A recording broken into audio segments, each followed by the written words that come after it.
Brother Praveen పగడాల మరణం వెనుక వాస్తవాలు నిగ్గు తేలాలి అనేటువంటి ఒక నినాదంతో ఇక్కడ చూసినట్లయితే వి డిమాండ్ జస్టిస్ అంటూ ఇక్కడ ప్లకార్డులు ప్రదర్శిస్తున్నారు. అదేవిధంగా కొద్దిసేపటి క్రితం సెల్ ఫోన్ వెలుగులు అదేవిధంగా క్యాండిల్స్తో తమ శాంతియుతమైన నిరసన తెలియజేశారు. ఈ క్రమంలోనే అలీవర్ రావు గారు వారితో మాట్లాడదాం. మరి నిన్న రాజమండ్రి సమీపంలో ప్రవీణ్ పగడాల గారి మృతదేహం దొరకడం మరి పలు అనుమానాలకి దారితీస్తుంది. ముందుగా అది పోలీసు వారు అది రోడ్ యాక్సిడెంట్ అని చిత్రీకరించే ప్రయత్నం చేస్తుండగా సీసీటీవీ కెమెరాస్లో కొవ్వూరు టోల్గేట్ దాటుతున్న సమయంకే ఆయన బండి డ్యామేజ్ అయి ఉంది అన్నది మనం చూసాము. కాబట్టి కొవ్వూరు టోల్గేట్ ముందే ఆయన మీద దాడి జరిగింది. ఆ తర్వాత మరి ఇంకొకసారి దాడి జరిగిన తర్వాత ఆయన మృతి చెందారు అన్నది మా అనుమానం.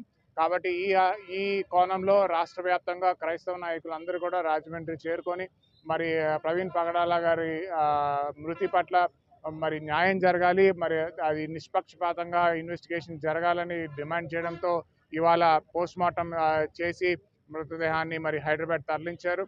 మరి ఆ నేపథ్యంలో గౌరవనీయులు సీఎం గారు కూడా ఈ విచారణ చేస్తామని ఆయన కూడా హామీ ఇవ్వడం చాలా ఆనందం. కాకపోతే మేము కోరేది ఏంటంటే కేవలం విచారణే కాదు, సిఐడి ఎంక్వైరీ కూడా జరిపించాలి అన్నది మేము డిమాండ్ చేస్తాం. ప్రప్రథమ డిమాండ్. ఎందుకంటే ఆయనకు ఆల్రెడీ లైఫ్ థ్రెట్స్ ఉన్నాయి అని చెప్పి సోషల్ మీడియాలో ఆల్రెడీ చాలాసార్లు పోస్ట్ చేయడం జరిగింది.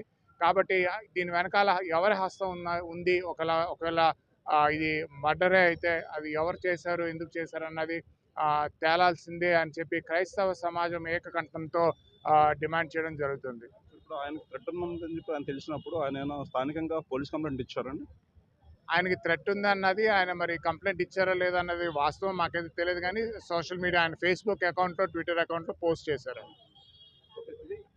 అంటే ప్రస్తుతం అంటే మనకున్నటువంటి యాజ్ పర్ అప్డేట్స్ ప్రకారం చూసినట్లయితే ఆయనకైతే ప్రాణభయం ఉందని చెప్పనేసి బెదిరింపులు వస్తున్నాయి. ఈ క్రమంలోనే ఆయన పోలీసులకు ఫిర్యాదు చేశారా లేదని సంగతి ఉంచితే సోషల్ మీడియా అకౌంట్స్లో అంటే ఫేస్బుక్ కావచ్చు లేదా ట్విట్టర్లో కావచ్చు అదే బెదిరింపు విషయాలను ఆయన ప్రస్తావించడం జరిగింది.